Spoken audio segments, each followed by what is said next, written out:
नमस्कार दोस्तों। अचानक से देश के अंदर गोल्फ के बारे में चर्चा होने लगी है और इसका जो मेन कारण है वो है अदिति अशोक, क्योंकि जिस प्रकार का उनका परफॉर्मेंस रहा है टोक्यो ओलंपिक्स के अंदर काबिले तारीफ, बहुत ही बेहतरीन। और स्पेशली इसलिए क्योंकि कई बार आपने देखा होगा जो वर्ल्ड नंबर वन होते हैं वो अक्सर फेवरेट माने जाते हैं, लेकिन जो अदिति हैं, Aditi Ashok, she is world number 200। जी हाँ, 200 रैंक है, उसके बावजूद भी वो डायरेक्ट कंपटीशन लगातार दे रही थी यूएसए की प्लेयर है वर्ल्ड नंबर वन को। और इसको लेकर मैंने पूरे अच्छे से जो गोल्फ है वो वर्क कैसे करता है, किस प्रकार से इसके नियम कानून, हर एक चीज मैंने डिटेल से कल इस वीडियो के अंदर बनाया था। प्लीज आप इसको देख लेना। मैं इसका जो लिंक है वो कमेंट सेक्शन में भी डाल दूंगा, पिन कर दूंगा, आप उसको देख सकते हैं। सब कुछ आपको यहां से समझ में आ जाएगा। लेकिन जिन्होंने भी ये वीडियो देखा होगा, आपको पता है जो अदिति अशोक थी वो काफी बड़ी दावेदार अब हो चुकी थी राउंड नंबर 3 के बाद। टोटल यहां पर 4 राउंड्स होते हैं, 4 दिन तक ये पूरा गोल्फ खेला जाता है और 3 राउंड तक, मतलब कल तक ये लगातार सिल्वर के पोजीशन पर बनी हुई थी। और आज भी इनफैक्ट मैं आपको बता दूं कि लगातार ऐसा लग रहा था गोल्ड और सिल्वर के बीच में मुकाबला चल रहा है, लेकिन कुछ थोड़ा बहुत ऐसा चूक हुआ और बाकी कुछ प्लेयर्स ने ऐसा अच्छा परफॉर्मेंस कर दिया जिसकी वजह से आखिरी में एक शॉट की वजह से वो यहां पर मेडल लेते लेते रह गई। तो इसके बारे में हम यहां पर देखेंगे, समझेंगे कि एग्जैक्टली हुआ क्या, और काफी कुछ जानने को आपको मिलेगा। चलिए आगे बढ़ते हैं, लेकिन उसके पहले अगर आप स्टडी आईक्यू को सपोर्ट करना चाहते हैं तो simply you have to click the join button और वहां पर जाकर हमें बहुत कम दाम पर आप हमें सपोर्ट कर पाएंगे। देखिए यहां पर एग्जैक्टली हुआ क्या है। अदिति अशोक का बहुत ही स्टनिंग परफॉर्मेंस है, इसको हम जितना तारीफ करें उतना कम होगा। अब देखिए जो गोल्फ है ना, ये मैंने कल भी अपने वीडियो में समझाया था आपको, ये पूरा गोल्फ कोर्स होता है, जो पूरा ग्राउंड, अगर फुल साइज गोल्फ कोर्स अगर आप देखोगे तो वहां पर टोटल 18 गोल्स आपको होल्स देखने को मिलेंगे। जैसे कि होल नंबर 1 हो गया, होल नंबर 2 है, 3 है, और इसके अलग अलग फीचर्स होते हैं। कुछ होल ऐसे होते हैं जो आसान होता है, कुछ होल ऐसे होते हैं जो कि काफी ज्यादा मुश्किल होता है। तो हर एक होल के लिए क्या किया जाता है कि उसको नंबर असाइन कर दिया जाता है। जैसे बोल दिया जाता है कि होल नंबर 1 को आपको यहां पर 3 शॉट्स में कंप्लीट करना है, और सपोज मैं कहता हूं होल नंबर 11, यहां पर पानी है, बंकर्स हैं, काफी ज्यादा है, तो ये थोड़ा टफ हो जाएगा, तो इसमें बोल दिया जाएगा कि आपको इसको 5 शॉट में कंप्लीट करना है। तो टोटल मिलाकर ये जितने होल हैं, ये करीब आप यूं समझिए कि जो टोक्यो ओलंपिक्स हो रहा है वहां पर आपको 71 स्ट्रोक में खत्म करना था, 71 स्ट्रोक में खत्म करना था। और जो जितना कम स्ट्रोक लेगा इसको कंप्लीट करने के लिए, सपोज प्लेयर 1 है वो यहां पर 65 स्ट्रोक ले रहा है इसको कंप्लीट करने के लिए, और कोई प्लेयर 2 है वो यहां पर 64 स्ट्रोक ले रहा है कंप्लीट करने के लिए, तो 64 स्ट्रोक में जो कंप्लीट किया है वो यहां पर जीत जाता है। लेकिन यहां पर आपको एक चीज समझना है कि ये जो 18 होल हैं ये 4 दिन तक चलते हैं। मतलब पहले दिन आपको 18 होल में पूरा कोर्स कंप्लीट करना पड़ेगा, ऐसे ऐसे चलते चलते, फिर आपको दूसरे दिन भी सेम उसी प्रकार से चलना पड़ेगा, और चारों दिन का जो स्कोर होगा उसके हिसाब से यहां पर विनर डिक्लेयर किए जाते हैं। और जैसा कि मैं आपको बता रहा था, कल फ्राइडे तक वो लगातार यहां पर सिल्वर मेडल के पोजीशन पर बनी हुई थी, उसके बारे में भी मैं आपको बताऊंगा। और यहां पर आज ही सैटरडे को उन्होंने 3 बर्डीज मारा। देखो बर्डीज क्या होता है, जैसे कि सपोज होल नंबर 1 में मैंने आपको बताया था कि यहां पर आपको 3 स्ट्रोक में कंप्लीट करना है। सपोज अदिति अशोक इसको 2 स्ट्रोक में ही कंप्लीट कर देती है, मतलब वो बॉल को होल में डाल देती हैं, तो इसको कहेंगे बर्डी। और उसको डायरेक्टली 1 स्ट्रोक में कंप्लीट कर देंगी, मतलब उन्होंने 2 स्ट्रोक कम लिया, तो उसको हम कहते हैं ईगल। तो ये पूरा नियम कानून होता है। तो यहां पर अब मैं आपको टोटल स्कोर दिखाता हूं राउंड नंबर 1 से लेकर, मतलब 4 अगस्त, 5 अगस्त, फिर आपका 6 अगस्त, और आज आखिरी राउंड था 7 अगस्त। और हर दिन यहां पर 18 होल कंप्लीट करने होते हैं। मतलब ये आपको पता है ना 18 होल होते हैं, तो चारों दिन का 18 आप मिला लो तो टोटल कितने होल हो जाएंगे, 72 होल हो जाएंगे। तो देखिए पहला दिन का जब राउंड खत्म हुआ था, इसमें आप देख सकते हो अदिति अशोक ने 4 स्ट्रोक कम के अंदर यहां पर पूरा जो होल है, 18 होल है, उसको कंप्लीट कर दिया था। मैंने आपको क्या बोला था,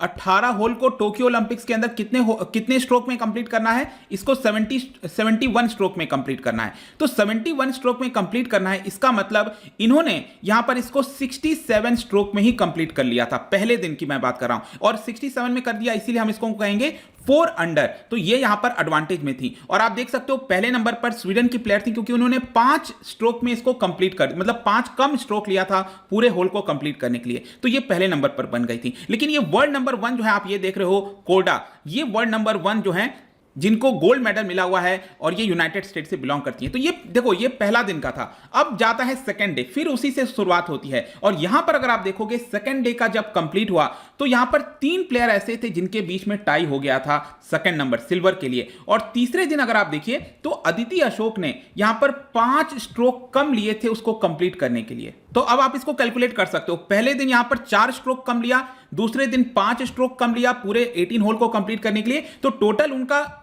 दोनों दिन मिलाकर कितना कम उन्होंने स्ट्रोक लिया, 9 स्ट्रोक कम लिया। तो इसीलिए यहां पर -9 लिखा हुआ है। तो ये यहां पर टोटल स्कोर हो गया उनका -9। इसको 9 अंडर कहा जाता है गोल्फ के टर्मिनोलॉजीज में। लेकिन यहां पर आप देखिए सेकंड डे के दिन जो यूनाइटेड स्टेट्स की प्लेयर हैं कोडा, उन्होंने 9 स्ट्रोक कम लिए थे सेकंड डे में और इसी की वजह से उनका टोटल स्कोर हो जाता है -13। तो वो काफी हद तक आगे निकल गई थी। फिर होता है आपका तीसरे दिन का राउंड, कल यहां पर कंप्लीट हुआ। उसमें देखिए यहां पर अदिति अशोक का परफॉर्मेंस अच्छा रहा और इसकी वजह से आप देख पाओगे कि वो -12 में आ गई, मतलब सेकंड नंबर के पोजीशन पर वो बनी रही। और ऐसा लग रहा था कि फोर्थ डे यहां पर डेफिनेटली भारत को एक मेडल आ सकता है। अब फोर्थ डे का जब ये पूरा कंप्लीट हुआ, यहां पर अब आप देखिए स्कोर बहुत ही नजदीकी मामला था। अदिति अशोक ने यहां पर फोर्थ डे के राउंड में जो 71 स्ट्रोक में कंप्लीट करना था वहां पर 68 स्ट्रोक में कंप्लीट किया, मतलब कि -3 उस दिन, मतलब कि टोटल अगर आप स्कोर मिला दो चारों दिन का तो -15 निकल कर आता है। मतलब कि जितना भी स्ट्रोक में कंप्लीट करना था चारों दिन, उसमें 15 स्ट्रोक यहां पर कम लिया अदिति अशोक ने। और बाकी के ऊपर के आप प्लेयर देखो यहां पर जो न्यूजीलैंड की और जापान की हैं, उन्होंने 16 स्ट्रोक कम लिया। तो इससे आप समझ रहे हो कि अगर यहां पर 1 स्ट्रोक कम लेती वो पूरे इसको मारने के लिए, होल्स को कंप्लीट करने के लिए, तो वो मेडल कंटेंशन में यहां पर आ जाती। लेकिन यहां पर थोड़ा सा एक शॉट की वजह से उनका ये रह गया। पहले वाले में कोई प्रॉब्लम नहीं थी, पहला वाला जो यूनाइटेड स्टेट्स की प्लेयर हैं उनका -17 स्कोर था, तो वो यहां पर गोल्ड मेडल जीत गई। अब ये जो सेकंड और थर्ड नंबर है ये डिसाइड कैसे होगा, बेसिकली 3 होल का प्ले ऑफ होता है यहां पर। तो 3 होल का प्ले ऑफ होगा दोनों के बीच में और देखा जाएगा कि 3 होल जो है वो सबसे कम स्ट्रोक में कौन कंप्लीट करता है, उसके हिसाब से सेकंड और थर्ड डिसाइड हो जाएगा। लेकिन Aditi Ashok no doubt 4th rank लाना भारत शायद कभी सोचा भी नहीं था। कितने लोगों को तो पता भी नहीं था कि गोल्फ हो रहा है ओलंपिक्स के अंदर। वो तो धीरे धीरे 1 दिन 2 दिन तीसरे दिन जब ये पूरा मामला हुआ और देखा गया कि अदिति अशोक तो यहां पर सेकंड नंबर पर बनी हुई है, तब जाकर लोगों का यहां पर ध्यान गया।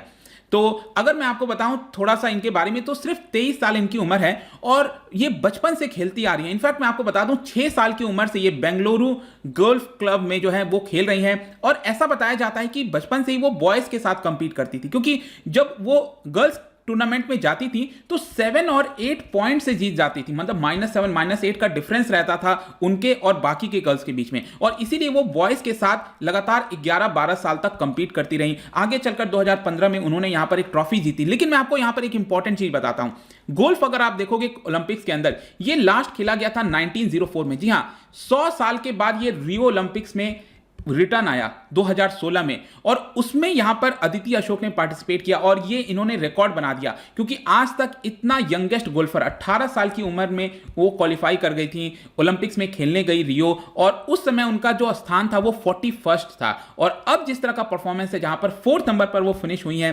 डेफिनेटली बहुत ही ब्राइट फ्यूचर है आगे चलकर इनका।